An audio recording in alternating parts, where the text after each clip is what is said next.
अस्सलामुअलैकुम, बोल न्यूज़ में खुश आमदीद। मैं हूँ शर्जील अरशद। बुलेटिन का आगाज़ करें।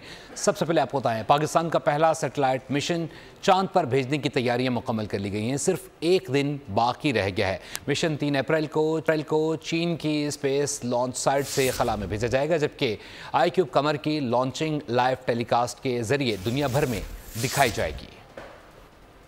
पाकिस्तान का तारीखी मिशन चांद पर रवानगी के लिए तैयार। खलाई तहकीक के मैदान में पाकिस्तान ने अहम संग मील तय कर लिया। पाकिस्तान चीन के कमरी मिशन चांग E6 का हिस्सा बन गया। पाकिस्तान का सैटेलाइट मिशन चांद के मदार के चक्कर काटेगा। मिशन की तस्वीर तहकीकी मकासद में काम आएंगी। इंस्टीट्यूट ऑफ स्पेस टेक्नोलॉजी ने चीन की शंघाई यूनिवर्सिटी में पाकिस्तान की कौमी खलाई एजेंसी स्पार्को के ताउन से डिजाइन तैयार किया है। मसनूई सैयारे में 2 ताकतवर कैमरे भी नस्ब किए गए हैं। इंस्टीट्यूट ऑफ स्पेस टेक्नोलॉजी की कोर कमेटी के रुकन डॉक्टर खुर्रम खुर्शीद के मुताबिक पाकिस्तान का पहला चांद मिशन 3 मई को 12:50 पर रवाना होगा।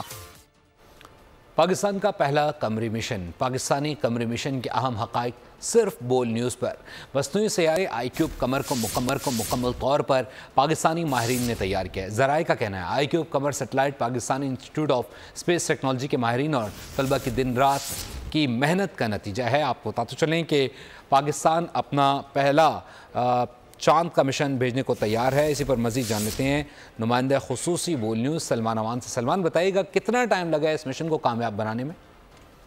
जी बिल्कुल, काफ़ी अच्छे से कमोबेश जो है वो 2 साल से इस प्रोजेक्ट पर जो है वो काम जारी था। और ये बड़ी इंपॉर्टेंट चीज़ है कि पाकिस्तान ने ये जो आईक्यूब में सैटेलाइट है, पाकिस्तानी माहिरीन ने मुकम्मल तौर पर अपनी जो है सलाहियतों का से तैयार किया है। और इसमें ना सिर्फ पाकिस्तानी माहिरीन साइंसदानों बल्कि जो स्टूडेंट्स हैं उन्होंने भी बहुत ज़बरदस्त अंदाज के अंदर हिस्सा दिया। और ये जो पाकिस्तान का कदम है चांद की जानिब खलाई तहकीक का सफ़र, ये साइंसी लिहाज से भी बहुत अहम तरीन है, क्योंकि पाकिस्तान ने इसको जो विन किए है ये एक तरह से पाकिस्तान इस मिशन का हिस्सा बना है। पाकिस्तान की प्रपोजल चीनी खलाई माहिरीन ने ना सिर्फ मंजूर की बल्कि इसको बहुत रिगरसली टेस्ट किया गया। 6 से 8 माह जो है सिर्फ और सिर्फ टेस्टिंग का मरहला जो है वो जारी रहा। और इस दौरान पाकिस्तान का जो बनाया गया सैटेलाइट है वो चीनी माहिरीन की तमाम तर तवक्कुआत, एक्सपेक्टेशंस और जो सख्त तरीन मेयार मुकर्रर किए गए थे इस मिशन के लिए, उसके ऊपर पूरा उतरा। बुनियादी तौर पर Pakistan Asia Pacific space research organization का मेंबर मुल्क था और इन रुकन ममालिक को चीन की जानिब से पेशकश की गई थी कि वो आएँ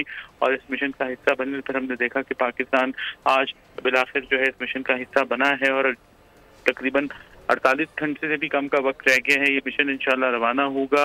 12:50 को 3 मई का दिन जो है मुकर्रर किया गया है। और अब तकरीबन तैयारियां जो है फाइनल चेक वगैरह इस वक्त जारी हैं। तो पाकिस्तान के लिए बहुत ज़्यादा ये इम्पोर्टेंट है कि पाकिस्तान का एक स्पेस के मैदान के अंदर एक बड़े अरसे बाद पाकिस्तान के लिए अच्छी खबर सामने आई है और पाकिस्तान इस लूनर मिशन का हिस्सा बना है। जी बहुत शुक्रिया सलमान अमान अपडेट करने के लिए। मज़ीद खबरें शामिल करें। आपको बताएं कि नेशनल डिफेंस यूनिवर्सिटी इस्लामाबाद में पाक यूके रीजनल स्टेबलाइजेशन कॉन्फ्रेंस का इनेकाद किया गया। Army chief general Asim Munir और बरतानवी chief of general staff general sir Patrick Sanders ने खिताब किया। दोनों फौजी सरबराहान की मुलाकात भी हुई। दो तरफा दिफाई ताल्लुकात को मजीद फ़रोग़ देने पर तबादला ख्याल किया गया। Pak UK stabilization conference army chief general Asim Munir और बरतानवी chief of general staff general sir Patrick Sanders का खिताब। नेशनल डिफेंस यूनिवर्सिटी इस्लामाबाद में मुनक्कदा कॉन्फ्रेंस में बरतानिया के नामजद chief of general staff general sir Roland Walker ने भी शिरकत की। Army chief general Asim Munir से जनरल पैट्रिक सैंडर्स की मुलाकात भी हुई। बातचीत में 2 तरफा दिफाई ताल्लुकात को मजीद फरोग़ देने पर तबादला ख्याल भी किया गया। ISPR के मुताबिक बरतानिया का 30 रुकनी वफ्द और दीगर सिफारती हुकाम भी कॉन्फ्रेंस में शरीक हैं। कॉन्फ्रेंस में सलामती के तनाजुर में अहम इलाकाई और आलमी अमूर पर तबादला ख्याल किया जाएगा। मुमलिकत आसिफ अली जरदारी ने कच्चे के इलाके में अगवा मुलव्विस अफराद के खिलाफ भरपूर कार्रवाई की हिदायत कर दी है। सिंध में अमन अमान पर सदर मुमलिकत आसिफ अली जरदारी की ज़ेर सदारत इजलास हुआ। कहा कराची सेफ सिटी प्रोजेक्ट जंगी बुनियादों पर मुकम्मल किया जाए। शहर के दाखिली खारजी रास्तों को मौसर बनाने के लिए नॉर्दर्न बाईपास पर बाढ़ का काम शुरू कर दें। वज़ीर आला सिंध ने बताया कराची में स्ट्रीट क्राइम और कच्चे में ऑपरेशन से अमन अमान में बेहतरी आई। सदर आसिफ अली जरदारी ने 2 टोक कहा जो पुलिस अफसरान अमन अमान की सूरत हाल में नाकाम हों उन्हें तब्दील कर दें।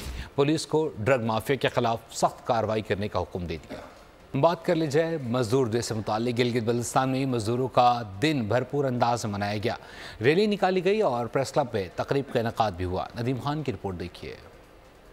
मजदूरों को हक दो। गिलगित बल्तिस्तान में भी मुल्क के मेमारों का आलमी दिन मनाया गया। ट्रेड यूनियंस ने रैली निकाली जिसमें बड़ी तादाद में शहरी शरीक हुए। प्रेस क्लब में तकरीब हुई जिससे खिताब करते हुए मजदूर रहनुमाओं ने कवानीन पर अमल का मुतालबा किया। हम समझते हैं कि मजदूर जिस शक्ल में भी, जिस इदारे में भी, जिस शोबे में भी काम कर रहा है, उसके हुकूक का तहफ़्फ़ुज़ होना चाहिए।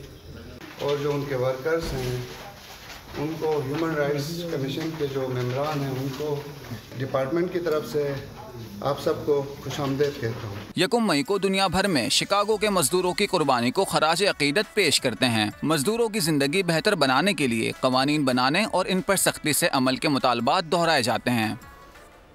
बलूचिस्तान के शहर दुक्की की कोयला की कानों से अगवा किए गए 7 मजदूर 38 रोज़ बाद रिहा कर दिए गए। मगवी अफराद के दुक्की शहर पहुँचने पर लेबर यूनियन ने उनका वालेहान इस्तकबाल किया। मगवी मजदूरों ने मीडिया से बात करते हुए कहा कि अगवाकारों ने असलहे के ज़ोर पर कोयले की कान से अगवा करके 6 रोज़ तक पैदल चलाया।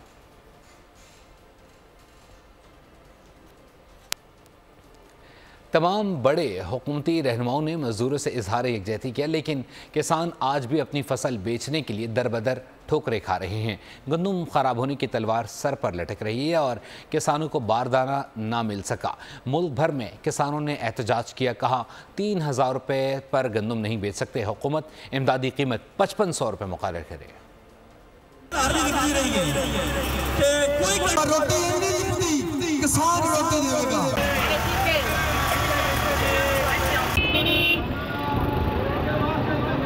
गंदम मौजूद थी, सिर्फ कमीशन कम पर फसल को अमदन खरीदने ये इस चक्कर में है 6000 बिकती रही है कि कोई रोटी नहीं मिलती, किसान रोटी देगा। एबीआर की जानिब से नॉन फाइलर्स की करीब 5 लाख सिम्स ब्लॉक करने की हिदायत का जायज़ा ले रहे हैं। इंतहाई अहम मामले पर तर्जमान PTCL ग्रुप ने कहा है कि हम मुतल्लिका कानून और रेगुलेटरी फ्रेमवर्क के दायरे में सिम्स ब्लॉक करने के हुक्म का जायज़ा ले रहे हैं। हमारी तरजीह सार्फिन के मफादात का तहफ़्फ़ुज़ करते हुए मुतल्लिका कानूनी दिफ़ात की तकमील को यकीनी बनाना है। मसले के हल के लिए PTA के साथ करीबी राब्ते में हैं।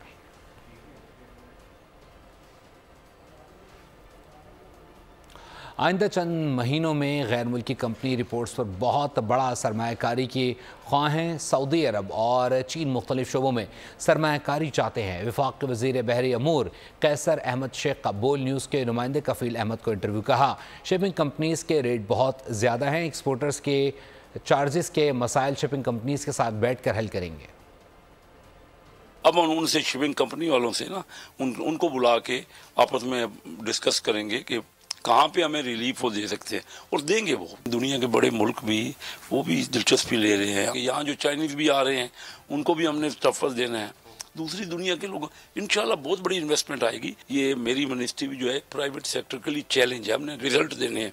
और पाकिस्तान क्योंकि कराची हब है ना जी, पाकिस्तान में कराची तरक्की करेगा तो बाकी पूरा मुल्क भी तरक्की करेगा। गवादर बड़ी अहम पोर्ट है क्योंकि वहाँ पे डेप्थ है हमारी बड़ी, तो वो एक नेचुरल डेप्थ की पोर्ट है। तो इसके अभी आप ये देखिए ना वहाँ पे काफ़ी इन्वेस्टमेंट आ सकती है, लेकिन इंफ्रास्ट्रक्चर की ज़रूरत है, लॉ एंड ऑर्डर को और बेहतर करने की ज़रूरत है। एंग्रो कॉरपोरेशन ने LNG केस में कंपनी के चेयरमैन, डायरेक्टर और साबिक CEO की बाइज़्ज़त बरीयत के फैसले का खैर मकदम किया।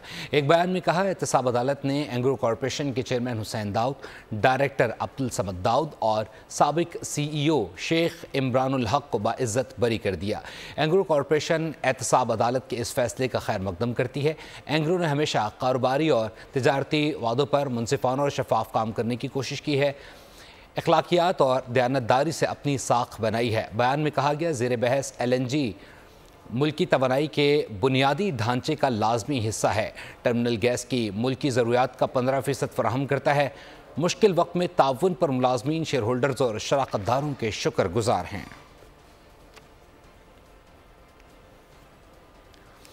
और भी आप बताएँ कि विमेन मैक्सले अवार्ड फाउंडेशन ने अखवत के ताउन से लाहौर में ग्रेड्स ऑफ डायलॉग और ग्रेन्स ऑफ स्पिरिट बुक की रुनुमाई की तकरीब का इनेकाद किया है। तकरीब में दो याफ्ता डॉक्टर मोहम्मद अमजद साकिब का भी ताउन है। फिलिपाइन के सफ़ीर ने तकरीब में शिरकत की और डॉक्टर अमजद साकिब के गुर्बत के खात्मे के लिए किए गए इक़दामात की बेहद तारीफ़ की। गवर्नर पंजाब बलीगुर रहमान इस तकरीब के मेहमान खुसूसी थे।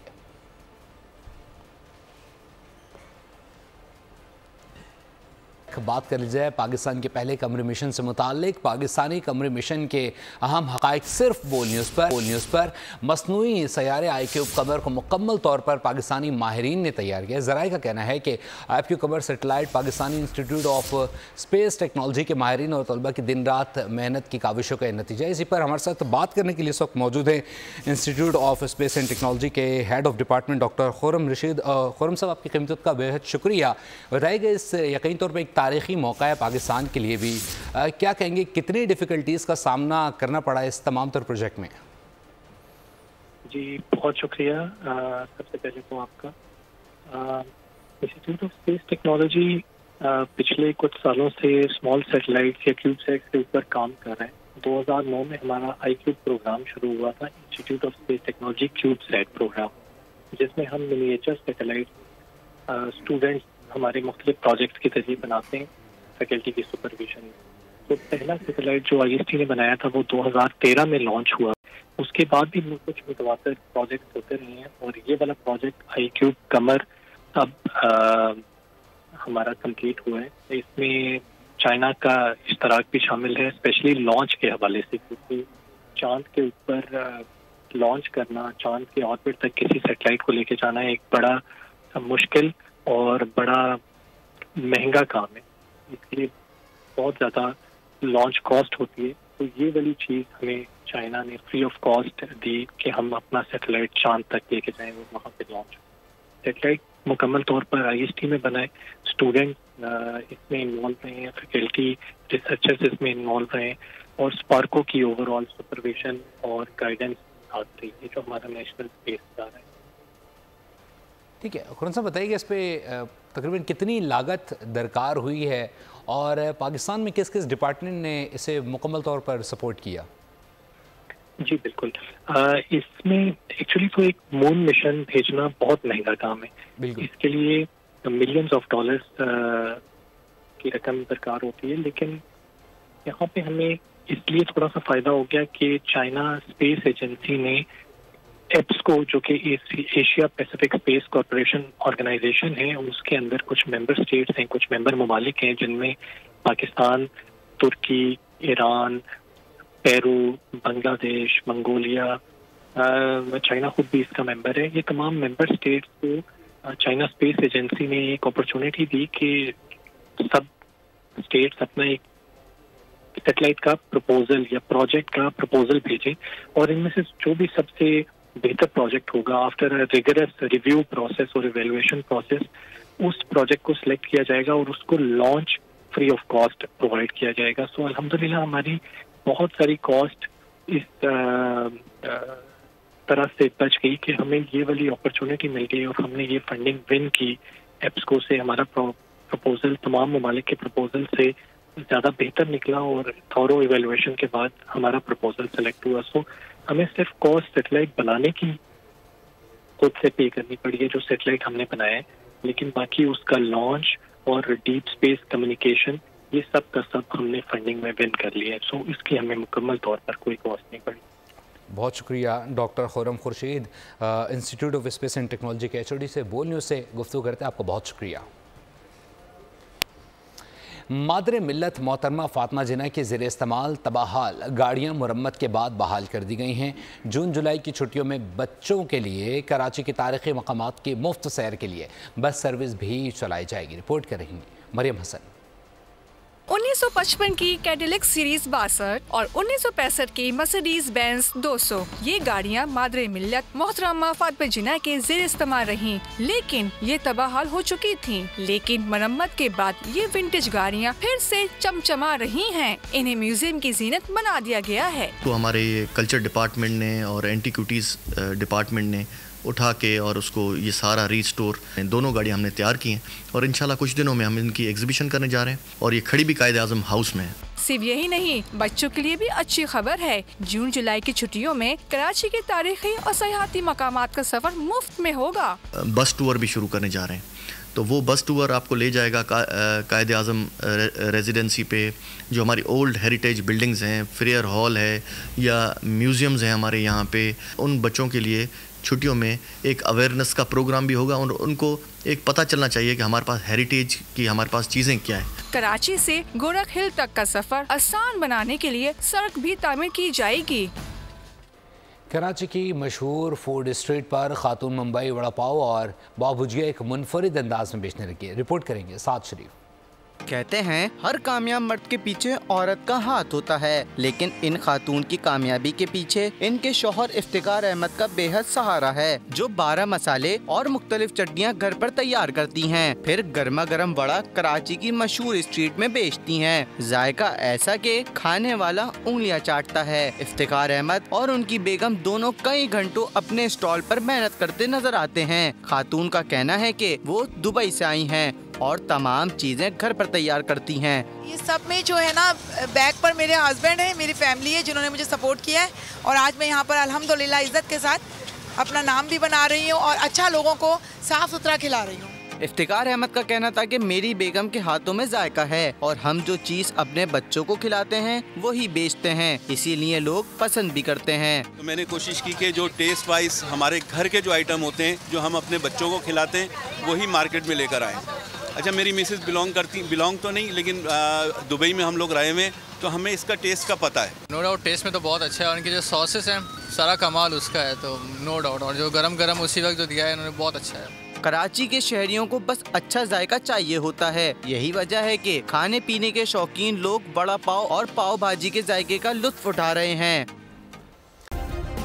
सब्सक्राइब करें और बेल दबाएं ताकि कोई खबर रह न जाए।